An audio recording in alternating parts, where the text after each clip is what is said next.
Perbedaan mentok jumbo dan mentok Rambon besi. Ini dua tetasan ya. Yang besar ini itu barengan sama yang hitam-hitam ini. Kemudian yang itu barengannya itu yang kecil itu. Nah, perbedaan yang ada pada mentok jumbo dan mentok dragon ya, karena saya mempunyai dua jenis itu, mentok jumbo sama dragon. Tapi kita itu bukan, kalau dragonnya itu kita bukan fokus di branding ya, ataupun ternak ya, tapi kita untuk perbandingan antara dragon sama yang jumbo. Perbandingannya itu sangat terlihat. Untuk pakan sama, perawatan juga sama, tempatnya sama, tapi hasilnya itu berbeda ya. Silahkan teman-teman itu mau fokus kemana, ke entok jumbo ataupun ke entok jenis yang lainnya ya.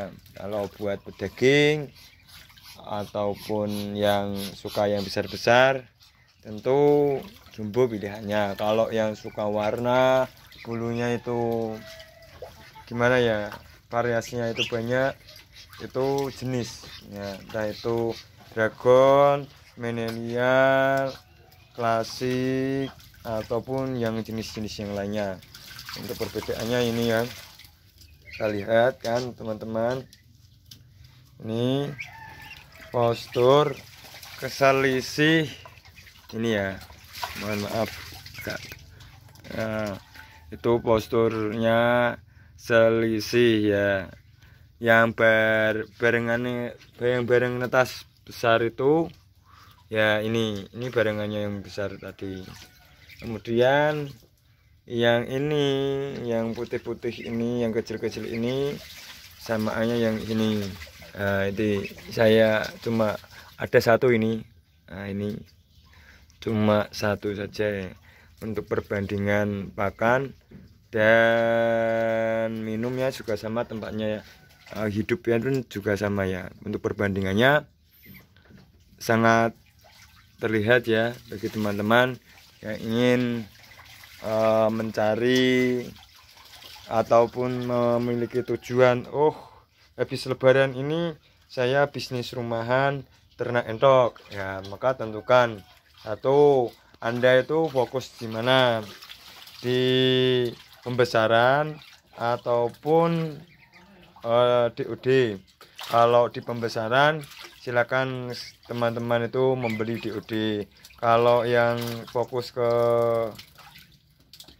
ternak ataupun menghasilkan apa ya namanya, menghasilkan DOD, carilah indukan yang sekiranya sudah mapan ya, ataupun diri-diri yang sudah mapan, yaitu di usia 5 bulan 6 bulan. Itu kita pelihara 1 bulan, itu enggak ada 1 bulan udah nelur ya. Kalau teman-teman itu mau bisnis entok, kita tentukan dulu arah bisnisnya kita kemana. Kemudian setelah kita tentukan gimana tujuannya, entah itu mau pembesaran ataupun mencetak DOD. Kemudian yang pertama ya, yang langkah-langkah ini saya urutkan dulu. Langkah-langkah pertama dalam berternak mentok skala rumahan, yaitu yang pertama itu kandang. Kandang itu faktor utama ya, karena teman-teman itu lingkungan berbeda-beda. Ada yang kalau di perdesaan itu biasanya sistem umbar-los ataupun lepas ya. Kemudian ada yang semi kota, perumahan kehidupan yang semi kota, yaitu hewan yang keluar itu milik bersama, ataupun hewan yang tidak di kandang itu milik bersama ya. Kemudian ada yang sistem perkotaan, hewan itu dilarang memelihara hewan. ataupun gimana kalau tidak ada tempatnya ya. Kemudian kandang, setelah kandang kita buat, kemudian kita fokus kemana, ke pembesaran ataupun ternak ya. Kalau ternak itu cari indukan yang istimewa.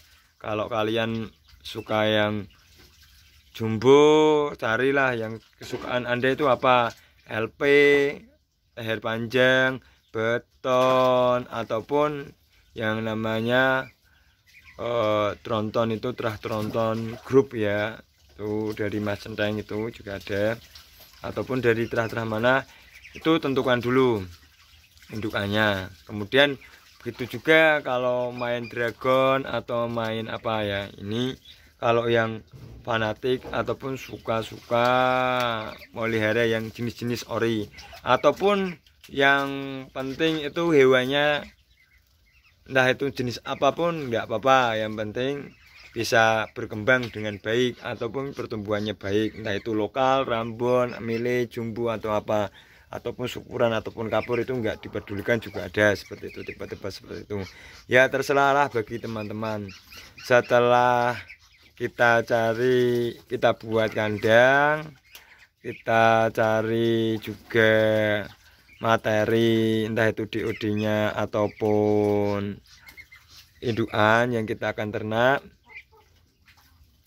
pakan. Kemudian kita juga harus kalkulasi pakan agar kita itu seakan-akan oh jualnya harganya segini, kita untung, tapi kita itu enggak kerasa pakan yang kita beli tiap hari itu berapa nominalnya, satu minggu ibarat kata berapa puluh ataupun beberapa ratus, itu juga harus dikalkulasi. Itu salah satu penyebab kelihatannya kita untung tapi sebenarnya kita itu rugi besar ya, karena mentok itu beda dengan ayam. Karena mentok itu harus kita kasih makan, kalau bebek itu bisa kita lepas ya, kita angon di sawah-sawah ataupun di mana. Ayam pun juga bisa. Kalau mentok itu kalau cari makan sendiri itu nggak bisa, dia itu sistemnya manja ya, bukan mandiri. Setelah pakan dan bibit ataupun calon indukan, pakan, kemudian yang terakhir itu marketing ataupun penjualan. Kita pun harus pintar-pintaran dan jernih dalam pemasaran ya, entah itu melalui